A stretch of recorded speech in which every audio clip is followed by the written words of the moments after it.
This is your Classical Break, your daily dose of classical music. I'm Tyler Alderson, and today we'll be listening to Arthur Foote's A Night Piece. Foote was part of the Boston Six, which sounds like a crime ring, but was actually an informal group of composers active around Boston at the turn of the 20th century.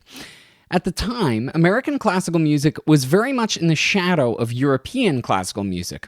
The US was seen as too young a place to have its own art or music, and so many looked across the water for inspiration. While the Boston Six had many European influences, they were some of the first American composers to chart a slightly different course and move their music in a direction away from those trends in Europe. Although Foote traveled extensively throughout his life, the majority of his training was in the US, which was also unique, and he earned a master's degree in music at Harvard, which was the first of its kind awarded in the entire country. Foote came along at a particularly opportune time in Boston music history. New England Conservatory was founded in 1867 when he was just in his teens and provided him with an excellent musical education. And then in 1881, when Foote was just starting to gain recognition as a composer, the Boston Symphony Orchestra was founded, and his music featured heavily in their programs alongside the European masters like Beethoven and Brahms and Wagner. Boston in the late 1800s had an extraordinarily wealthy upper class who were very much willing to pay for cultural and artistic endeavors, and it had a rich scene in classical music. The Boston Symphony, for example, was run and funded by one man, its founder, who made up any deficit between the costs and the ticket revenues himself. Despite the support he found at home, Foote's music didn't really catch on abroad. A showcase concert of American composers at the 1889 World Expo in Paris was greeted with a patronizing response. The reviews all mentioned the similarities between the Americans' music and that of the continent, painting the music as more imitation than inspiration. Foote himself was never able to make a full-time living from his compositions, and he spent most of his life as a piano teacher and a church organist. Still, he and his colleagues paved the way for future composers to present a uniquely American style of music. This piece, A Night Piece, fits its title well, an atmospheric work for string quartet and flute. The flute is front and center for most of the piece, functioning as a sort of solo instrument, but the strings get their moments to shine as well. And this is actually an arrangement for string orchestra and flute, giving it a fuller-bodied sound than the original chamber work. Here's a far cry along with Paula Robeson on the flute with Foote's A Night Piece.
It's a piece that was first premiered on a spring evening, and it really does sound like the perfect accompaniment to a spring or summer's night.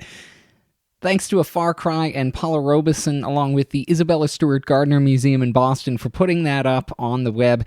You can check out a ton more of their recordings at gardnermuseum.org. And thank you for listening. If you have the chance, please rate and review this podcast wherever it is that you're getting it. I'm Tyler Alderson, and next week for your classical break, we'll be listening to Beethoven, C.P.E. Bach, and we'll start things off with Elgar's Introduction and Allegro. I'll see you then.